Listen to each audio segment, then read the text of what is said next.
Labą dieną, mano vardas Karolina ir šiandien aš su dideliu jauduliu prisistatinėju jums pirmą kartą su tokia ganėtinai nelengva ir sunkia tema. Šitoje tinklalaidėje mes kalbėsim apie netektį, apie gedulą ir bandysime visą tai apžiūrėti iš visokių skirtingų pusių. Iš patirties žinau, kad žmonės dažnai išgirdę žodžius gedulas ir netektis dažnai vengia šitos temos, nenori jos paliesti, bet kadangi jau ne vienerius metus savo darbe aš kasdieną matau žmonės, kurie išgyvena netektis ir kurie laidoja savo artimus žmonės, tai pastebėjau tokią tendenciją, jog tas nežinojimas ir šitos temos vengimas labai stipriai apsunkina visą gedulo procesą ir netekties priėmimą, suvokimą. Tai aš asmeniškai labai tikiu, kad šita tema kalbėti reikia ir ją kalbėti yra labai verta ir girdėti mūsų pokalbius šiandieninius ir tiems, kurie išgyvenę netektį, ir tiems, kurie savo artimoje aplinkoje turi žmonių išgyvenusių netektį, ir galbūt tiems, kurie sužinojo apie sunkią diagnozę arba išgyveno bet kokią kitokią netektį. Ir šiandien aš šnekuosi su Ivanu ir gal tu pats tada prisistatyk. Sveiki, mano vardas Ivan Gavriljev, aš esu vaikų ligų gydytojas. Aš dirbu Kaune, vaikų reabilitacijos ligoninėje Lopšelis, esu pediatras, esu raidos pediatras. Mes dirbam su tokiais vaikais, kurie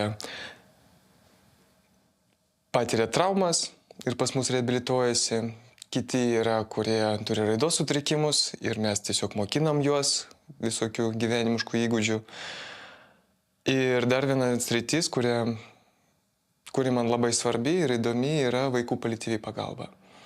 Tai yra tokia pagalba, kuri teikiama vaikams ir jų šeimoms, kai vaikas serga nepagydoma liga, bet jis dar gyvas ir labai svarbu kontroliuoti ir pagelbėti būtent gyvenimo kokybės klausimais. Ir tu dar vedi paskutinės pagalbos. Taip, aš esu sertifikuotas paskutinės pagalbos kursų instruktorius. Tai va, iš šitos, dėl ko aš ir nusprendžiau tave pirmą pakalbinti, nes, nepaslaptis, kad aš tose kursuose buvau ir klausiau ir man paliko, labai didelį įspūdį. Ir nors man pačiai ta mirties tema yra ganėtinai artima ir aš jau, man tikrai ir tų žinių yra nemažai ir kalbėti apie tai galiu laisvai. Bet sužinojau iš to, kad tu papasakai iš medicininės pusės tiesiog apie mirtį, ne apie netektį, ne apie gedėjimą labiausiai, bet apie pačią mirtį. Ir aš nepamiršiu, kai mano kolegė, jinai pirmai išklausė tavo tą kursą ir atbėgo pas mus į darbą ir sako, mes turim tai paklausyti, mes būtinai turim jį pasikviesti ir čia yra mūsų tema ir tai yra žiauriai įdomu. Tai man tai padarė labai didelį įspūdį. Ir dar plus vaikų paliatyvi slauga, kur vaikai ir mirtis tai yra jau, iš viso beproto sunki tema. Tai gal tu biškį papasakosi, kaip joje atsidūrei? Mane įnešė iš tikrųjų. Man nebuvo taip, kad aš nuo vaikystės galvoju, kaip čia taip tapti vaikų paliatyvios pagalbos gydytoju. Mane tiesiog kažkaip gyvenimas privedė. Pirma, mane gyvenimas privedė prie vaikų, tai yra į pediatriją. Paskui privedė prie vaikų su sutrikusią raidą. O vaikai su sutrikusią raidą, didelė dalis yra vaikai su neurologiniais sunkiais pažeidimais. Tai neurologinė negalia ir paliatyvi pagalba, jie yra labai arti, labai šalia. Ir paskui man buvo, kad tam, kad mūsų ligoninė galėtų teikti šitas paslaugas, kažkam reikėjo turėti išsilavinimą paliatyviai pagalbai. Tai pamatė, kad aš domiuos tais vaikais ir mane išsiuntė į kursus. Pradžioj kursai buvo Lietuvoje, bet man to nepakako, dėl to, kad kažkaip buvo mažai apie vaikus. Tada važiavau į Zalcburgą, nes Zalcburgė yra, vadinasi, Open Medical Institute, tai yra gydytojams tokia speciali mokykla. Ir vienas iš jų kursų buvo 5 dienų vaikų paliatyvios pagalbos. Ir tada aš pagaliau supratau, ką aš veikiu, kas čia yra, kodėl yra svarbu. Kas yra ta paliatyvi pagalba iš esmės. Kad tai yra vaikų ir jų šeimos gyvenimo kokybės gerinimo visos priemonės ir nebūtinai medicininės. O paskui 19 metais į Lietuvą buvo atvažiavęs Bolikas, Džordžas Bolikas. Jis yra nuostabus gydytojas iš Vokietijos, kuris būtent ir sugalvojo tos paskutinės pagalbos kursus, kurio esmė yra šviesti visuomenę, tiesiog bendrą populiaciją apie tai, kad mirtis yra, kad apie tai reikia mokėti ne taip, kad pagalvot ir išsigąst, bet ir mokėti apie tai protauti ir kalbėtis, reikia mokėti komunikuoti, labai svarbu mokėti išsakyti, kas tau vyksta ir kad tu galėtum gauti pagalbos. Ir tada 19 metais jis atvežė tą kursą, yra 3 valandų toks trumpas kursas, iš tikrųjų trumpas kursas apie paliatyvią pagalbą.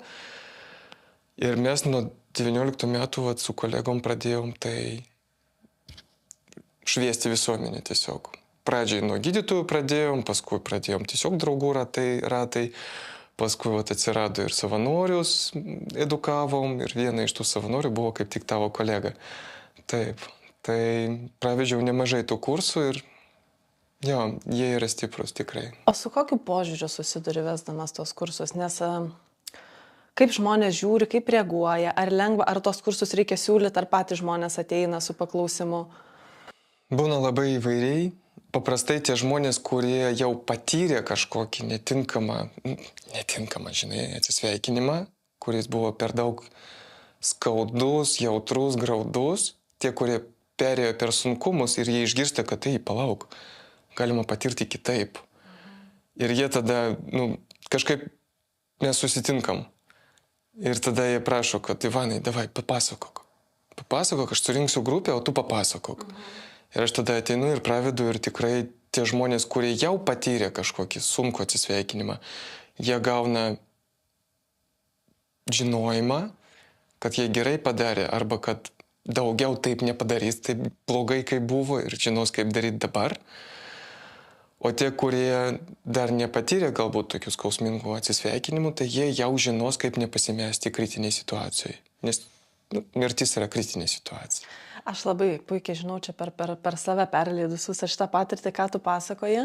Tai žinau, yra tekę man gyventi, būti šalia žmogaus, kuris labai sunkiai sirgo ir aš nežinau viso to, ką tu pasakoji tam kurse, aš nežinojau. Ir buvo labai sunku. Tiesiog sunku, nes tu esi pasimetęs, kaip, nežinau, kaip erdvėjai, kur tu jauties nei be svorio, be žemės, be dangaus, be sienų, be nieko, kažkoks pasimetimas, sėdės to žmogum vienam kambarį ir jauti, net nežinai nei ką pasakyti, ar tiesiog, tragedija, šiaip tai labai blogai. O kada aš išklausiau tavo tą kursą ir aš, ir kiti ten dalyvavę žmonės, visai... Tai nuostabios žinios žmonės, labai sunku papasakoti, gal kas neįsivaizduoja, apie ką tai yra kalba, bet kaip stipriai tai yra reikalinga žinoti ir kaip tai yra svarbu, nes man tai yra didžiausias paradoksas, kad tos temos taip visi vengia, kaip tik tai gali. Nuo vaikystės ten mus bandė tėvai nuslėpti, kad ta mirtis egzistuoja iš viso.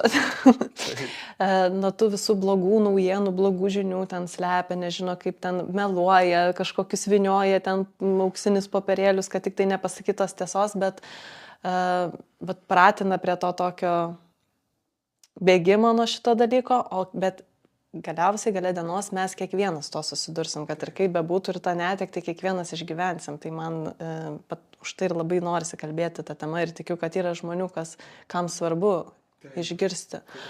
O dar norėjau paklausti, paliatyvi slauga vaikų ir suaugusių. Labai didelis skirtumas.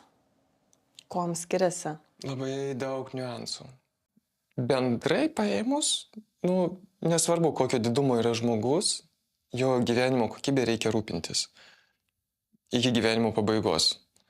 Jo, nes paliatyvi pagalba nekalba apie mirtį, paliatyvi pagalba kalba apie gyvenimą iki gyvenimo pabaigos. Kokybišką gyvenimą iki gyvenimo pabaigos. Gyvenimo kokybė kiekvienam asmeniškai yra labai toks asmeninis dalykas. Man yra vieni dalykai svarbus, tau kiti. Suaugusių gyvenimo kokybė yra vienokia, vaikų paprastai būna kitokia. Tai tiesiog skiriasi niuansai. Gyvenimo kokybė ta pati, jinai yra subjektyvi, bet niuansai labai skiriasi. Ir pati priežiūra, nes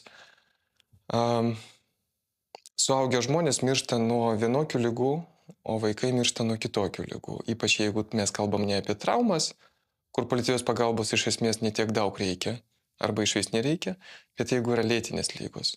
Nes mes kaip suaugę su tavim numirsim nuo kokių nors degeneracinių lygų. Ne? Greičiausiai.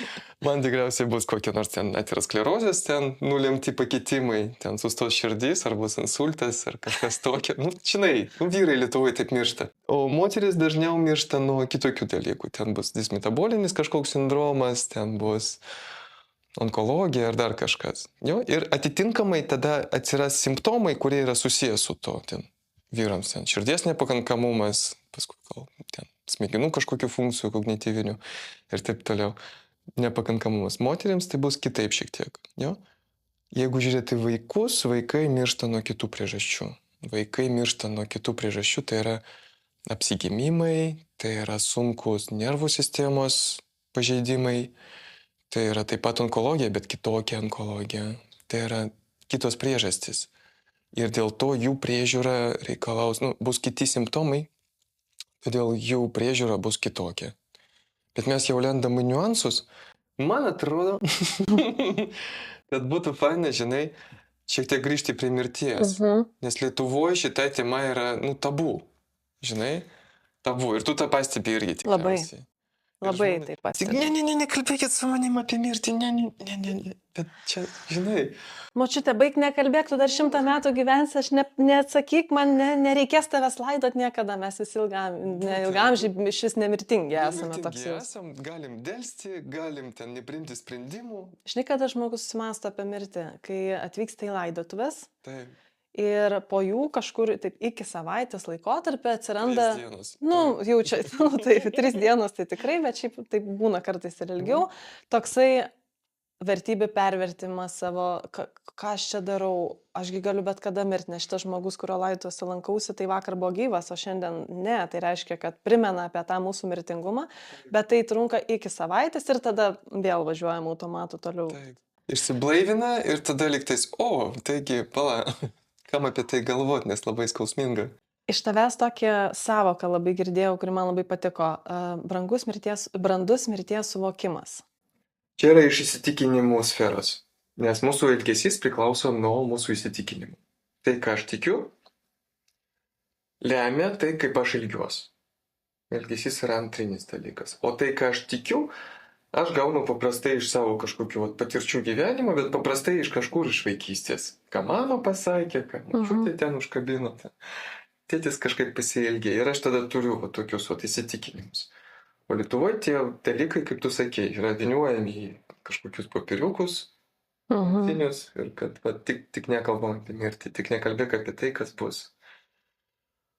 Tai gerai, brandžiam mirties supratimui yra mokslinė savoka, ta prasme, mokslininkai tyrė populiaciją ir jie turi įrodymų, kad brandus mirties supratimas turi tam tikrus aspektus, kurie yra labai svarbus prie įsitikinimų, kas liečia įsitikinimus. Tai pirmas yra toksai, kad mirtis yra baigtinis procesas. Aš numirsiu ir bus pabaiga, gyvenimas pasibaigs. Toks kaip ir paprastas dalykas, bet paskui, kad jeigu tu numiriai, tai reiškia, kad negali tapti vėl gyvu. Jeigu atėjo jau biologinė mirtis, o ne klinikinė, jau nebeprisikelsi. Klinikinė mirtis, kai gali dar atgaivinti, kai dar gali užvesti tos procesus, bet po kažkiek ten minučių, priklausomai nuo aplinkybių, jau gali būti biologinė mirtis, reiškia, kad negali atgaivinti. Gerai, toliau yra toks požymis, kad visi gyvi mirs. Jeigu tu gyvas, tu tikrai numirsi. Ir nesvarbu, ar tu žmogus, ar dramblys, ar žuvis, ar ten kažkokia ameba, tu vis tiek mirsi. Gerai? Taip yra. Mirtis turi biologinės priežastis. Kaip man kažkada galbūt sustos širdis, o tau galbūt dėl ten kažkokių dalykų ištekės kraujas ir tu numirsi, tai turi biologinės priežastis. Ir kai mes galvojame apie tai, mes galim pagalvoti, o kodėl ten širdis sustos? Aterosklerozė. O kodėl aterosklerozė? Gal per daug stresavo, blogai valgė, mažai sportavo, žinai? O kodėl? Gal ten santykis su mama, gal ten dar kažkas, nu ir priežasčių yra, nu, aibė. Bet jie visada jinai yra. Priežastis visada yra. Ir jų paprastai būna kažkoks didelis kiekis, kurie sutampa ir galiausiai tu nuo to numiršti. Viena priežastis galbūt ten nenužudys, bet kai sutampa 1000 jų, tada taip įvyksta ir tada kūnas nustoja jau kompensuoti. Gerai, čia tokios savybės brandaus mirties supratimo. Ir labai svarbus yra subjektyvumas, mirties subjektyvumas. Čia yra, kad jūs numirsit visi, o čia, kad aš numirsiu. Aš numirsiu, mano gyvenimas yra baigtinis procesas, mano kūnas nustos veikti, aš turiu priežastis, kodėl mano kūnas nustos veikti ir numirsiu. Šitas rūžaus toks kūnas taps pilkšvas, jo, paskui supus, mes su žmona susitarėm, kad jį mane kremos, tai kūnas pavirs pilinais, žinai. Nu ir tokie visi dalykai, kad tikėtina atsiskyrimas yra visam laikui ir tą galima taip. Man patinka metaforos ir man patinka tokie dalykai, kaip, žinai, kada tu gimei kelintais metais, atmesk porą metų ir pagalvok, kaip buvo prieš tau gimus. Tas niekaip. Bus po to, kai tu numirsi. Irgi niekaip. Tikriausiai tau bus niekaip. Aš galiu biškai pertraukti ir pasakyti, kokie jausmai, kai tu apie tai kalbi. Aš įsivaizduoju, tai jau aš esu žmogus, daug susidūrė su mirtim tikrai ir prisijaukinus jau tą savoką ir tą jausmą. Ir tai man toksai, kaip ir sakėm, kiekvieną dieną gyveni, santykiai, žmonės aplinkui, kažkas vyksta, kažkokie tikslai, materialūs kažkokie dalykai. Ir tada čia dabar prisėdom trumpam ir tu pradėjai vardinti šitus dalykus, ar ne? Ir man jau toks kažkoks kyla iš vidaus, rimtai, taigi palauk. Čia taip bus mums visiems. Ir aš tikrai žinau žmonių, kurie išgirdę bent vieną punktą iš tavo išvardintų, tiesiog panika ištinka. Prasideda panikos ataka, nes tu supranti, kad ir aš iš dalies suprantu, kad tada labai stipriai norisi viso to vengti ir atrodo, kad man tai negalioja arba jau kaip po manęs tai jau nebesvarbu, kas bus, bet aš suprantu, kad tai nėra lengva ir bet kaip svarbu yra po truputėlį tai prisijaukinti, bandyti suvokti, pagalvoti apie tai galų gale. Nėra blogai galvoti apie mirtį. Nėra blogai. Aš savo amžiui būdama dabar prieš kelias dienas kažkaip sakau draugui, o palauk, jeigu aš numirčiau, kas atsitiktų su su tais pačiais materialiais dalykais, nežinau, ten turtu, dar kažko, kaip viskas vyktų. Ir mes sėdime abudu ir, tikrai, tai reikia gal tada kažkaip pagalvoti. Tu kažkaip, bet tik tais turint tą tokį, kaip ir sakiau, prisijaukinimą tos mirties, tu tada gali, taip racionaliai gyventi ir šiaip maloniai gyventi, visai kita gyvenimo kokybė, nebėra baimės, nebelieka mirties baimės tokios labai stiprios, visai kitas jausmas. Visai kitas jausmas. Bet tikrai yra daug žmonių, kas išgirdė tiesiog... Suprantam, kaip tai nėra, kad turi arba neturi. Nebus toks arba 0 arba 1. Tai yra toks procesas, jis yra tęstinis. Jis reikalaus resursų, galvojimo apie tai, mąstymo, bendravimo, domėjimąsi. Ir galų gale, kai tu supranti, kad tai natūralu, tai aš gyvas, tai aš numirsiu. Gerai, jeigu tai tiesa, kas dar tiesa? Jo, jeigu man taip yra, aš negaliu pasakyti apie save, kad aš esu ten 100% pasiekęs kažkokį tokį žinojimą, šventą, kad čia aš laikinas, galiu daryti ką noriu. Ne, tai čia tik Tibeto vienuoliai ten gyvena, tik tam medituodami mirti, tik su tuo tikslu praktiškai. Bet man kažkada buvo didelis sukrėtimas, kai tiesiog aš buvau kursė Zalcburge ir man buvo taip, kad tie dėstytojai iš Filadelfijos mums pasakoja apie tai, kad mirtis gerai, čia numirsi gerai, svarbu kontroliuoti simptomus, mes tau pamokinsim, kaip tai daryti. Aš per kursus tai ir darau iš esmės, duodu supratimą ir pasakau, kokių simptomų laukti ir kaip juos kontroliuoti iš esmės. Tai ir man kokią 3 dieną taip, tai aš... Čia yra apie mane. Čia ne tik apie visus likusius pasaulio žmonės. Man bus, ką aš čia veikiu. Kodėl aš čia? Jeigu man čia paskutinė diena,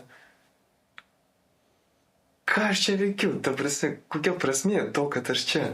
Bet paskui tą pačią dieną aš sutikau vieną tokią, buvo pas mus fotografė kurse, kuri kažkaip mes išsikalbėjom per pietus. Pas ją buvo tokių raištelių su mazgiuku. Sakau, kas čia pas tave? Sako, čia būda pas mane. Ir paskui mes išsikalbėjom, jinai pasirodo budistė ir jinai papasakojo, tą, kad tu atsakai apie mirties meditaciją. Man labai padėjo, žinau. Man irgi. Ten negali šokti iš karto. Taip. Ir turėti kažkokį, pamatus kažkokius, vipasana labai tinka. Nu, mano atveju tai buvo vipasana.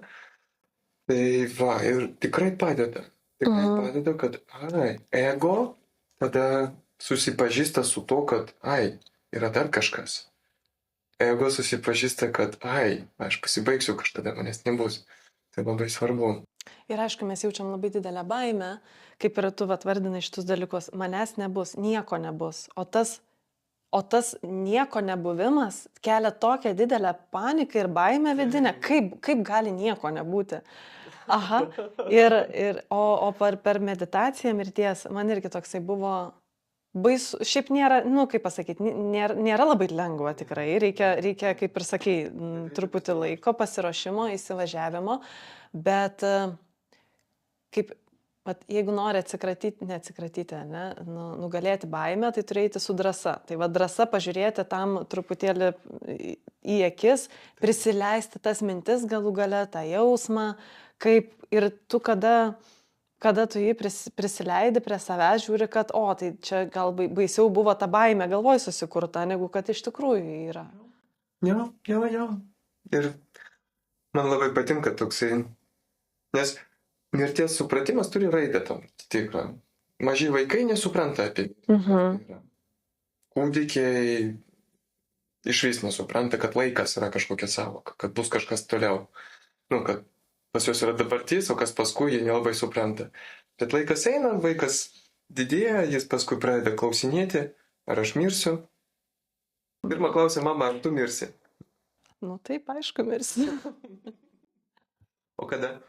O aš nenoriu, kad tu mirtum. Jie sako taip. Galim pasakyti, jo, aš irgi nenoriu. Bet, žinai, o aš mirsiu, taip, ir tu mirsi. Bet prieš tai pagyvensim. Būtinai. Gerai? Ar aš gerai girdžiu, kad reikėtų, nes tikrai yra daug žmonių, kas nežino, kaip atsakyti šitus klausimus. Begalė žmonių. Tai kaip reikėtų tai daryti? Nevengti to fakto. Dar geriau iš savo veido mimikos nepasakyti, kad čia... Tik nekalbėk su manim apie tai, žinai, kad viskas bus gerai. O kas bus, jeigu tai padarysi?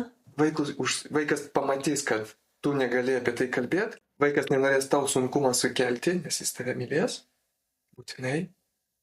Ir tada supras, kad su tavim negalima kalbėti apie tai. Tada supras, kad jis turi kažkokią baimę, kuri yra viduj, bet jis negali jos išventiliuoti. Nes tu negali atsakyti, nes tau labai skauda. Tai jis geriau užgoš kažkur viduj, užspaus, užslėps. Nieko gero. Geriausia, ką galima pasakyti, nes vaikai turi paprastesnį pasaulį negu mes, negu suaugę. Pas juos viskas paprasta.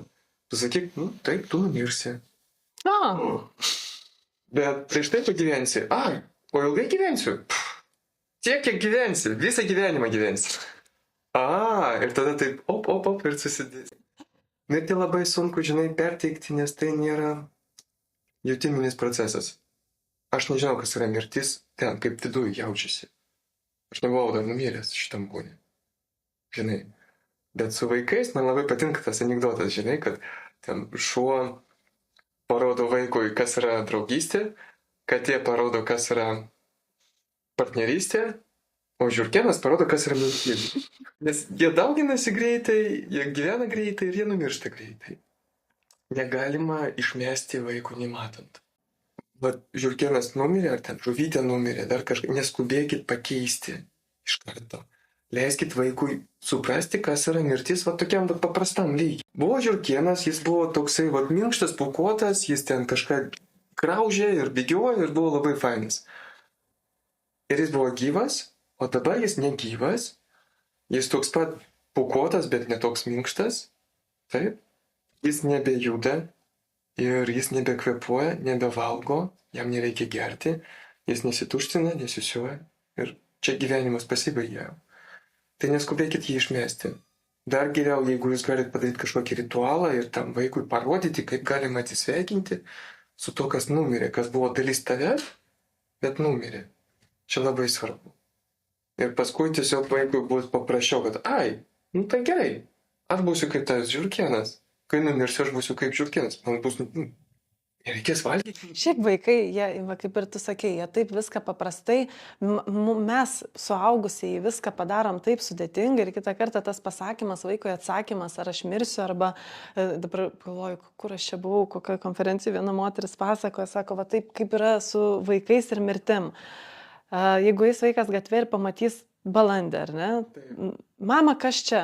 O mama sakys, nežiūrėk, čia pažiūrėk, skrenda paukščiukas, kokia graži gėlytė, kad tik tai nukreipti tas mintis, bet visą tai mūsų sudėtingas suaugusių protas padaro, o vaikam, aš esu mačius savo darbe, kasdienybę, kaip vaikų, nelabai mažų vaikų, kurie jau supranta, kas yra mirtis, paauglių tokių labiau, kurie reaguoja žymiai teisingiau ir normaliau ir paprasčiau ir racionaliau negu suaugusiai. Ir priiminėja sprendimus labai mirties akivaizdoje, labai tokius, taip paprastai, brandžius, matosi, kad jiems nėra lengva, bet jie į tai žiūri labai brandžiai. Ir suaugusiai ne kartais, o turbūt dažniau kelia tą tokią didelę paniką ir tada tas vaikas pasimeta kartu su tai suaugusiais, nes atrodo, kad čia taip turi būti ir patys tai padarome. Taip. Tikrai taip, aš tai irgi sėdžiu. Ir tas brandus mirties supratimas, nebūtinai, kad brandi turi būti asmenybė, kad brandi asmenybė turi brandų mirties supratimą. Visiškai nebūtinai.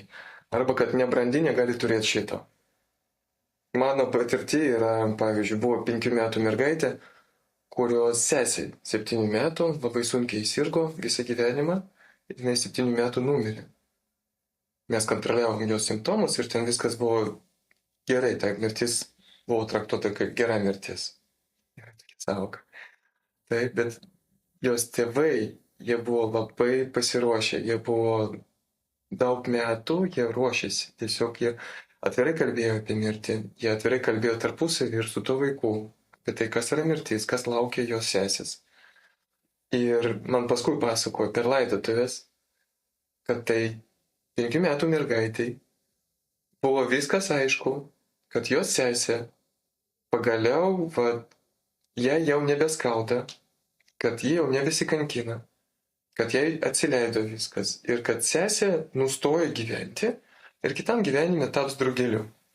Ir kas jai buvo svarbu per laidotuvės, jai buvo svarbu prieiti prie karsto, pasižiūrėti į sesės batus, kad batai yra blizgus, kad jie yra švarus ir blizgus, tai lakierkos, žinai.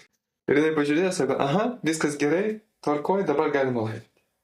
Viskas, jai nebuvo jokių daugiau kažkokių klausimų, jinai suprato viską. Ir jinai 5 metų amžiuje gali jau turėti brandų mirties supratimą. Kai tu 5 metų amžiuje turi brandų mirties supratimą, tai turi ir brandų gyvenimo supratimą.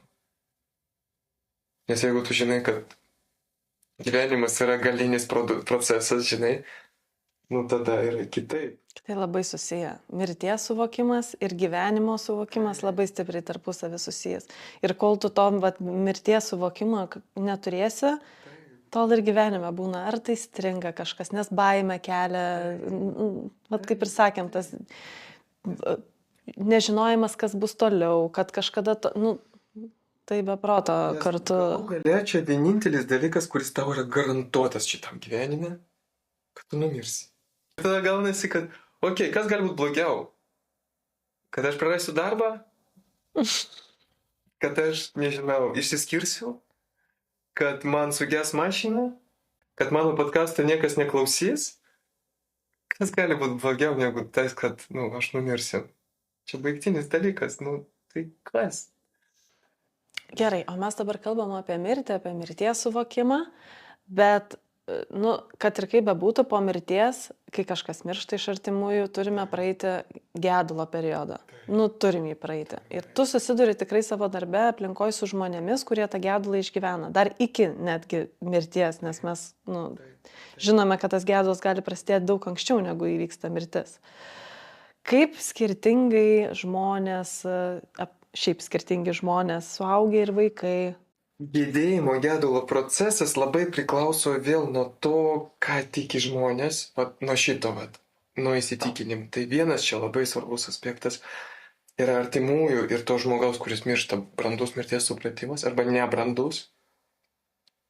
Nes jeigu artimieji nežino, kad 4 stadijos vėžio išplitusio po viso kūną negali pagydyti su gaivinimo komanda ir animacija nepagydo vėžio 4 stadijos. Anksčiau reikėjo kažką daryti, profilaktiką reikėjo rūpintis, o ne 4 stadijos akivaizdoje prieš mirtį jau. Tai jeigu jie tiki, kad žmogų negalima numirti, tai jie reikalaus visokiojopo gydymo, jie reikalaus reanimacijos, jie reikalaus, kad ten vežkit mūsų prieimimą, nors šansų jau nėra. Ir jie sukels ir savo, ir tam, kuris numirs, labai didelį stresą. Ir medikams aišku, ir ten galbūt, kol jie ten važiuos tą greitoji pas tą žmogų, kuris ruošiasi numirti, kuriam tiesiog reikėjo sukontroliuoti simptomus, galbūt tie medikai nespės nuvažiuoti pas ką kitą, kuriam tikrai reikėjo tos pagalbos. Išgelbėti gyvybę, žinai.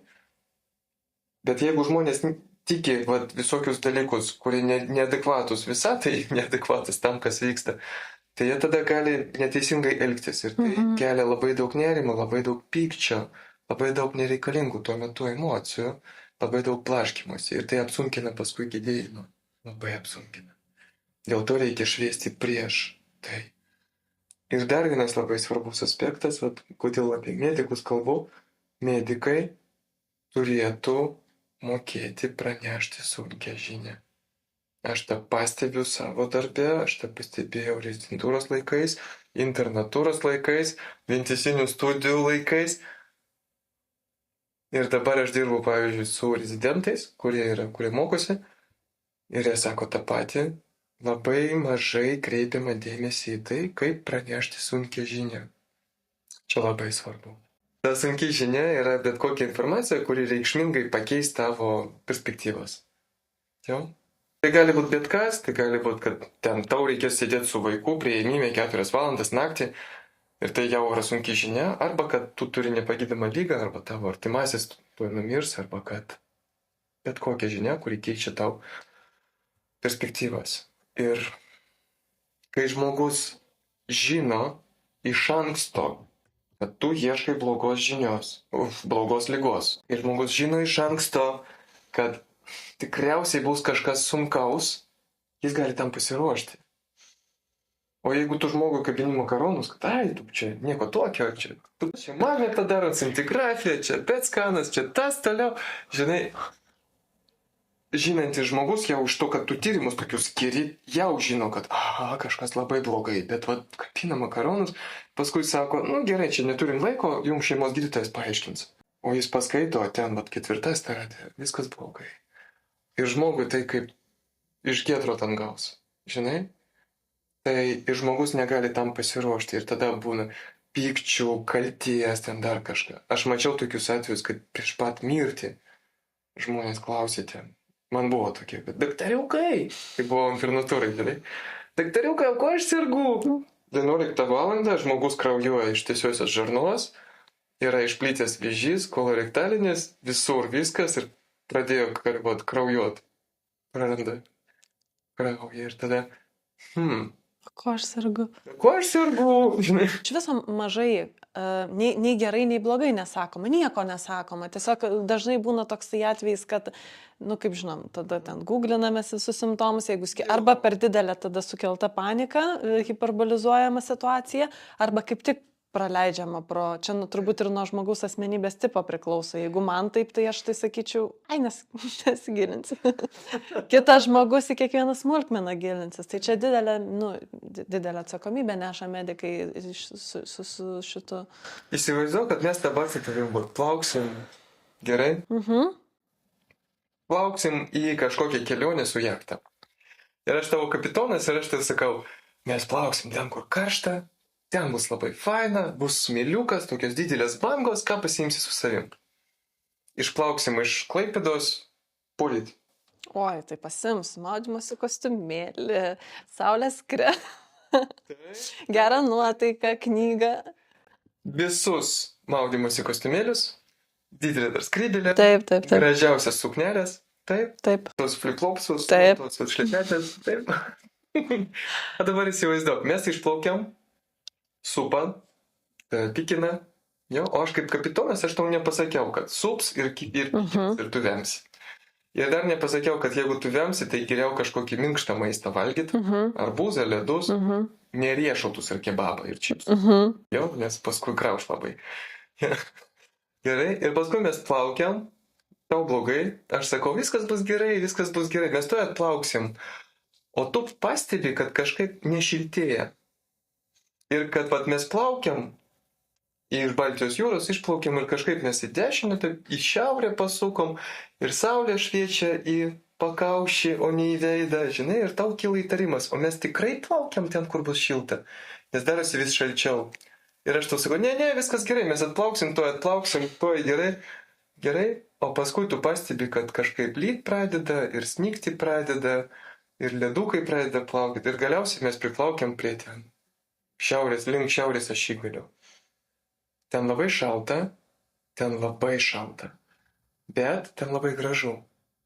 Ten yra daug sniego, žinai, ten kažkokios meškos, kažkokie ypatingai gyvūnie, šiaurės pašvaistė, labai gražu. Bet tu sėdi ant denio ir dantimis ir negali to pasidžiaugti, nes tau šalta tiesiog.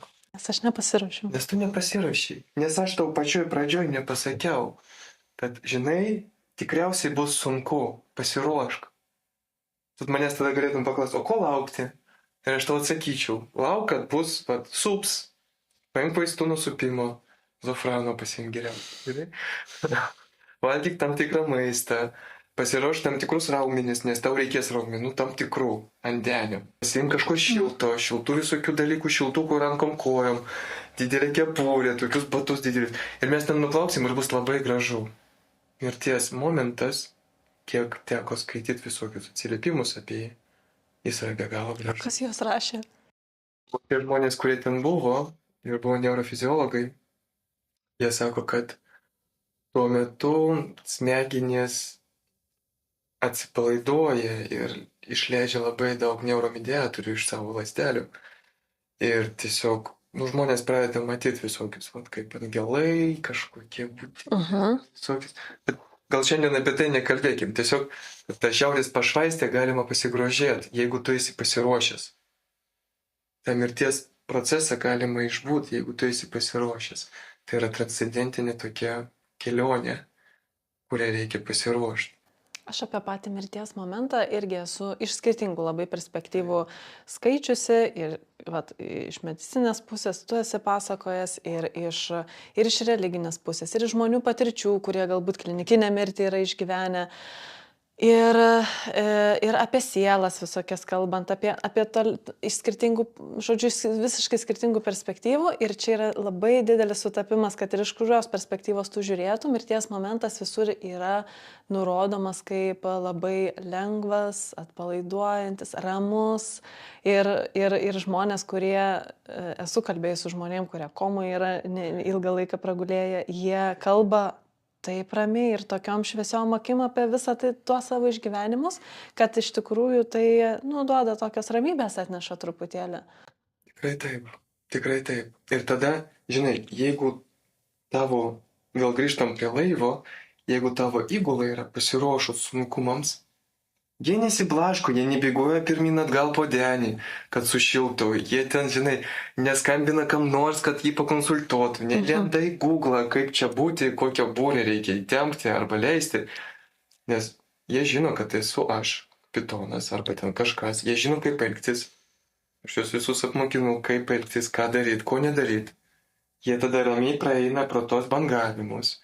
Ramiai sutinka, kai atsiranda šaltis, kai ateina sniegas, kai ateina pūgos ir vėjas. Jie ramiai tą priima, nes jie žino, kad tai bus. Ir tada gedėjimas, kuris įvyksta po šiaurės pašvaistės, jis įvyksta lengviau, žymiai lengviau. Žmonės įprasmina tą kelionę. Žmonės gali susikaupti į tai, kas yra svarbu. Į savo pojūčius, į savo santykį su to žmogum, į savo santykį su gyvenimu, su tai žmonėm, kurie lieka. Laidotuvės tampa tada ne kažkoks siaubas, bet ritualas, kurio metu galima atsisveikinti, tikrai atsisveikinti su žmogum, priimti tą mintį, kad žmogus numirė. Priimti tą mintį, kad ir aš numirsiu. Kaip tu sakei, išsiblaivyk. O, aš gi gyvas dar. Aš galiu dar kažko gero padaryti su savo gyvenimu. Čia svarbu. Aš pabaigai noriu kelis klausimus tokius konkrečius tau. Tikrai mus žiūrės žmonės, kurie arba turi kažkokią sunkią diagnozę, arba artimoje aplinkoje turi sunkią diagnozę. Arba galbūt ir nebūtinai tie, kurie turi, tik aš žinau, kad tokį turinį dažniausiai žiūri žmonės retai, kuris tiesiog nusprendžia tiesiog. Tai kažkaip vienaip ar kitaip gyvenimas priveda prie to, kad pradeda norėtis tokį turinį žiūrėti.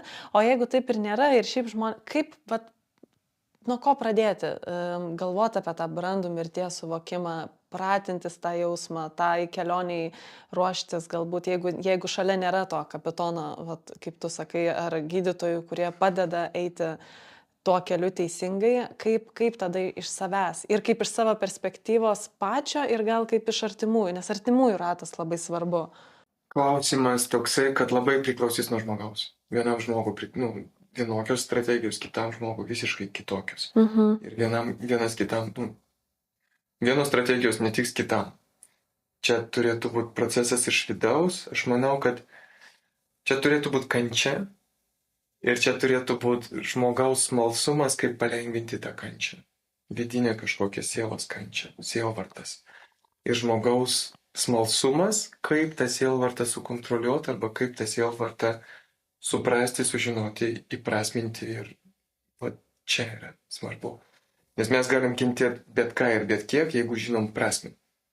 Kokia yra prasmė. Tai čia gali būti bažnyčia. Tikrai kažkam labai kunigas padės. Taip.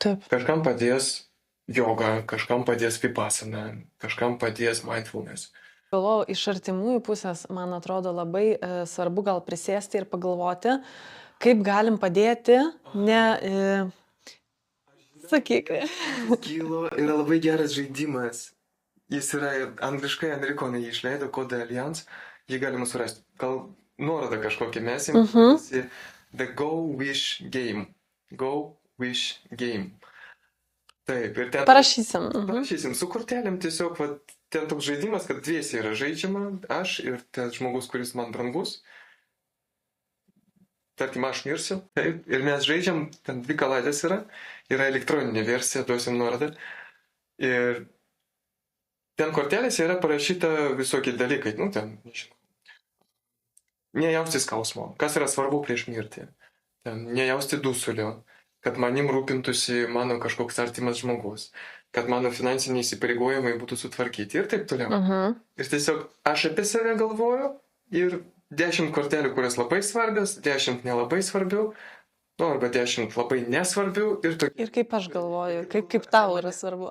Taip, ir mes turim, tarkim, gyvenam 20 metų. Ir paskui pasižiūrim šitą žaidimą ir suprantam, kad visiškai viens kito nepažįstam. Nes tu galvoji vieną, o man tai visiškai nesvarbu. Ir tu nežinai, kad man svarbu yra visiškai kiti dalykai. Ir čia galėtų būti toks diskusijos atidarimas. Kodėl tu galvoji, kad man tai yra svarbu? Gal aš kažką pats apie save nežinau? Taip būna. Arba kodėl aš galvoju, kad tai svarbu, kodėl tu nežinai, kad man tai svarbu.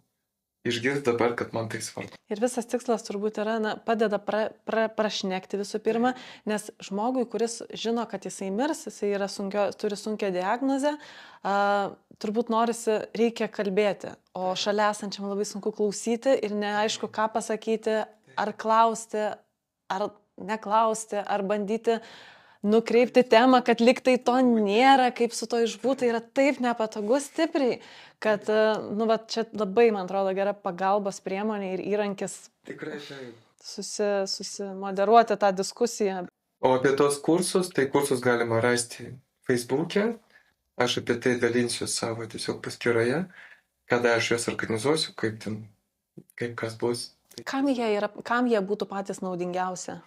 Aš juos pozicionuoju, kad jie yra skirti visiems, kas tikėtina susitiks su mirtimi. Tai visiems. Taip. Tai visiems. Nebent yra nemirtingų, tai jiems galima neateiti. Aš iš savo patirties tai tikrai galiu pasakyti, kad jeigu aš būčiau išklausius tą kursą šiek tiek anksčiau, mano gyvenimas būtų buvęs daug lengvesnis, nes savo artimoje aplinkoje turėjau netekčių, labai sunkių ir artimų, ir tai labai, labai stipriai palengvintų. Tai vat, išbūti šalia žmogaus, kuris greitų metu mirs, tai yra labai naudinga išklausyti tavo kursą. Taip pat dar ir neabejoju visiems žmonėms, kurie nors truputėlį susiduria su, kaip ir kalbėjom apie medikai, savanoriai. Iš principo tai taip, visi žmonės. Ypač jeigu tavo darbas arba kažkokie interesai yra kažkur šalia, su pagalba susiduri. Norim, nenorim, bet tai bus, su ta netektim susidursime, o tai yra beprotiškai svarbi pagalba. Kad labai tai suintensyvėjo, tas noras žinot, suintensyvėjo rudenį. Vėlinės ir taip toliau. Bet aš jums pasakysiu, žmonės miršta ištisus metus, nebūtinai vien per vėlinės. Ir geriau žinoti prieš tą kelionę svarbius aspektus, negu jai pasibaigus arba po to. Ir geriau prieš tai žinoti. Ačiū labai, kad žiūrėjot, kas žiūrėjot, labai tikiu, kad kažką išsinešėt ir kažkokią tai naudą, bent vieną sakinį, kuris jums palengvins arba palengvino būseną dabartinę arba ateinančią, išsinešėt, ir ateityje, manau, tikrai bus daugiau tokių diskusijų su įvairiais pašnekovais ir bandysim kažkaip tą netektį panagrinėti ir įploti, ir į gylį, ir pašnekėti šitą temą, kuri, kaip jau nutarėm, tikrai labai reikalinga ir prasminga.